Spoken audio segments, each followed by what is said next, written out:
Muy buenas tardes con todos y con todas. Bienvenidos y bienvenidas a la Casa de Naciones Unidas para la presentación del estudio Percepciones sobre diversidad sexual y opinión sobre la unión civil no matrimonial entre personas del mismo sexo, que ha elaborado la Universidad Peruana Cayetano Heredia y el Instituto de Estudios en Salud, Sexualidad y Desarrollo Humano. Para dar inicio al programa de esta tarde, queremos invitar a la señora Rebeca Arias, coordinadora del Sistema de Naciones Unidas en el Perú y representante residente del Perú, para dar las palabras de bienvenida. Pero sabemos que una cosa es lo que se plantea en los tratados, en las convenciones sobre derechos humanos, y otra cosa es la práctica, otra cosa es la realidad. Sabemos que todavía en nuestras sociedades existe mucha discriminación por distintas razones, ¿verdad? Sea por raza, por etnia, o incluso por lengua, y discriminación también por razones de orientación sexual. Eso lo sabemos y eso sucede, no solamente en Perú, sucede en muchas partes, diríamos casi en todas partes. Entonces, esa discriminación y la falta de respeto de los derechos de las personas con diferente orientación sexual exponen también a muchas personas de las poblaciones LGBT a las violaciones a sus derechos humanos. Y por ello es que, como les decía antes, desde Naciones Unidas, desde los distintos organismos internacionales, planteamos la necesidad de esa protección para estas poblaciones, para asegurar que sus derechos se protegen, que puedan gozar plenamente de todos sus derechos, sean económicos, sociales, civiles, políticos, culturales, etc.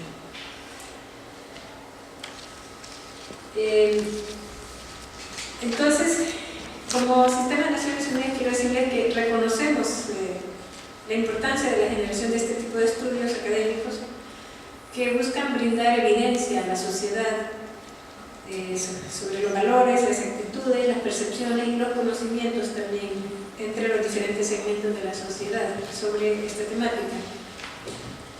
Y es importante este tipo de estudios porque se busca que contribuyan también no solamente a la orientación de la población y en la generación de opinión, pero también en la definición y el diseño de políticas y de legislación, ¿verdad? También, para que esta no se base solamente en opiniones que no tienen evidencia con datos y análisis. Creo que un poco el tema de las encuestas de opinión se ha manejado como si se tratara de definir de qué color se va a pintar la casa, ¿no? Cuando es una elección absolutamente superficial, cuando se trata de cosas que pueden ser muy importantes para mucha gente. Entonces, lo que hemos tratado nosotros es de retroceder, un poco ver en el marco de qué se están dando estas opiniones y además en qué consiste el acto de opinar acá y qué es lo que refleja. ¿Refleja una opinión sobre un tema superfluo para la gente o tiene que ver con dimensiones complejas de definición de formas de pensar y de actuar? Tiene que ver con la cultura, en fin. La siguiente, por favor. Ya, perfecto. Entonces, estamos en un momento particular en el mundo. Hay un creciente debate internacional y local sobre derechos sexuales y reproductivos, no solo sobre ese tema, ¿no? Los derechos de las mujeres, ¿no? Por ejemplo, prácticas dañinas como la mutilación genital femenina, la violencia de género, bisexual, la autonomía reproductiva, la campaña Deja de Decidir, por ejemplo, en Perú, en muchos lugares también, en donde hay mutilación genital femenina, o sea, esto que se llama circuncisión femenina, es un tema muy complejo. Entonces, esos temas se están discutiendo según el contexto en todo el mundo. El trabajo sexual voluntario, ¿no? Por un lado, quienes plantean que cualquier tipo de trabajo sexual es forzado, hablan de trata, y quienes más bien plantean que personas adultas que deciden realizar trabajo sexual tienen el derecho de hacerlo. La autonomía sexual de los menores, ¿no?, que tiene que ver con muchas otras cosas, por un lado las medidas contra la pedofilia y finalmente la diversidad sexual. Como dijo muy bien la señora Arias, desde descriminalizar la diversidad sexual donde está criminalizada hasta avanzar hacia lo que se llama derechos sexuales positivos, donde supuestamente hay una neutralidad legal, pero que en la práctica por la cultura se traduce en una desigualdad clara en el contexto de ejercicio de derechos, ¿no? Entonces, por eso es que se utiliza lo que se llama discriminación positiva o acción afirmativa en muchos lugares, ¿no? Entonces, estamos hablando en toda esta discusión sobre una medida de acción afirmativa en algún sentido. Entonces, a partir de ahí, dado que estábamos desarrollando paralelamente una intervención artística, cultural en relación con el machismo, hicimos un estudio que incluyó varios temas de derechos sexuales y reproductivos, incluimos este, ¿no? De hecho, entre los materiales está lo de machismo, de lo cual ya hemos hablado en algunos medios, pero tiene una correlación muy grande con este tema y definitivamente la coyuntura nos hizo apurarnos en presentar estos resultados, ¿no?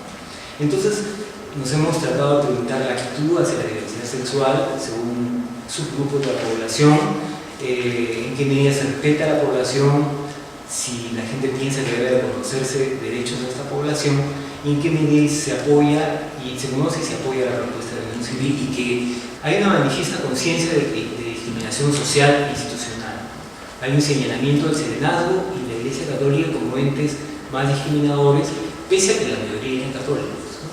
En realidad, muchos católicos ahora no tienen problema en adoptar una postura crítica frente a la Iglesia Católica. Los políticos deberían percibir que lo que la Iglesia dice no es realmente lo que la gente católica piensa. Hay una voluntad de aceptación social de la homosexualidad y se percibe la necesidad de leyes que garanticen la protección contra la discriminación, ¿no? Y hay que recordar que el Congreso lamentablemente no aprobó una ley contra crímenes de odio específicamente frente a esta población. La homofobia se ve como un problema externo, no de uno. Sin embargo, como hemos mencionado, persisten actitudes que son claramente homofóbicas en situaciones cotidianas. El mayor nivel educativo se asoció consistentemente a un mayor conocimiento y aceptación. La mitad de la población encuestada conocía la propuesta, ¿no? El 8% la apoyó, 12% la rechazó, 50% se abstuvo, y hubo un respaldo mayor entre quienes la conocían. El mayor nivel educativo. La siguiente. El tema de fondo no es la unión civil, en realidad, podríamos decir, sino el estatus de la homosexualidad. O sea, la gente se ve interpelada para finalmente decir qué siente y qué piensa, ¿no? Y la resistencia a la ley probablemente se da sobre todo porque se implica tácitamente un reconocimiento de las comunidades LGBT como personas social y legalmente iguales, ¿no? Es un poco el temor a esto, ¿no? A que esto esté en letras mayúsculas desde ahí, ¿no? Se prefiere que todo esté como que implícito. La gente no quiere leyes positivas explícitas. La homosexualidad puede que no sea un delito ni una enfermedad, pero se le sigue tratando como algo raro, algo que mejor no se menciona, ¿no? Que va a incomodar. Entonces hay una inhibición, una autoinhibición, una autocensura, ¿no? Y esta rareza, entre comillas, lleva al estigma, a la autoinhibición, a la autocensura y finalmente a la limitación de derechos, ¿no? Pero definitivamente el no poder acceder a la unión civil es una limitación concreta de un derecho que tienen las personas. El conservadurismo, de hecho, lo justifica hablando de una minoría que ha elegido ser así y por lo tanto es una minoría moral, ¿no? Y es un poco la lógica que se dio en los años 90 en Estados Unidos cuando se hablaba de la mayoría moral, ¿no? Se hablaba de moral majority, ¿no? El Partido Republicano la usó. Entonces un poco esa es la lógica que de alguna manera se trata de implantar. Un poco hay que recordar, así como la investigación sobre el machismo, el 3% dice ser machista, pero hay un montón de prácticas que se declaran y que pueden tipificarse machistas. También todos en esta sociedad somos homofóbicos y homofóbicas, incluyendo la misma comunidad LGBT, porque nuestra cultura lo es, ¿no? Entonces tenemos que tomar conciencia de eso y ir a cambiar. Y el apoyo que se pueda lograr cada vez más a todos estos cambios debe ser más como un reconocimiento de la igualdad en todas sus implicancias y no una mera simpatía benevolente, declarativa, pero desde la distancia hacia un grupo diferente, ¿no? Entonces, esa es un poco la conclusión, ¿no? Hay una última que son las... muchas gracias, este es el equipo de investigación, ¿no? Y ahora sí, Cristian, muchas gracias. Para empoderarnos de nosotros e individual o colectivamente forjarnos en nuestra dignidad, ¿no? Es decir, el no aceptar nunca ser tratados como objeto de las creencias de otros, por más correcta que esos otros asuman esa creencia. Como seres dignos nos autoposeemos en nuestra moralidad y en la construcción de nuestro destino, para construirlo con nuestras esposas, nuestros esposos, nuestros compañeros, nuestras compañeras, etc. Si eso es reconocido a los heterosexuales con relación al ejercicio de sus derechos civiles y no estamos ante ningún tipo de trastorno, que lamentablemente es una cuestión que todavía una gran mayoría de la sociedad peruana cree, y lo revelan las últimas encuestas. No es de extrañarnos que una sociedad tan profundamente ignorante en estos temas dé lugar a posicionamientos tan profundamente errados entonces. ¿Qué mérito existe para no reconocerlo a la población LGTBI? Absolutamente ninguno. Todo acto de este tipo es un atentado contra el derecho a la igualdad y consecuentemente es asumir el derecho a la igualdad de una manera que usualmente se asume y es muy equívoca también, ¿no? Entender que el derecho a la igualdad implica reconocernos como iguales, cuando no significa eso. Significa tener un igual derecho a ser diferentes. Es el reconocernos que vivimos en una sociedad plural, tanto desde un punto de vista moral como desde un punto de vista respecto de las condiciones del mundo. Por cierto, en un afán de promover una ciudadanía más activa e informada y con mayores condiciones de aportar, tal como la iniciativa de encuesta que nos ha sido presentada. Creo que es necesario que la propia sociedad civil reconozca la importancia de mejorar la calidad de su participación social y eventuales críticas. Para ello pudiera promover sus propios sondeos para incidir o para evaluar las políticas públicas basándose en ellas y no solo en las estadísticas oficiales, que siendo como son de buena calidad, no necesariamente cubren todos los temas de interés de las perspectivas de los propios ciudadanos. Muchas gracias, profesor. Por lo que vi en los datos de la investigación realizada en Lima, hay elementos comparables con lo que ha sido la situación de la opinión pública en la Argentina.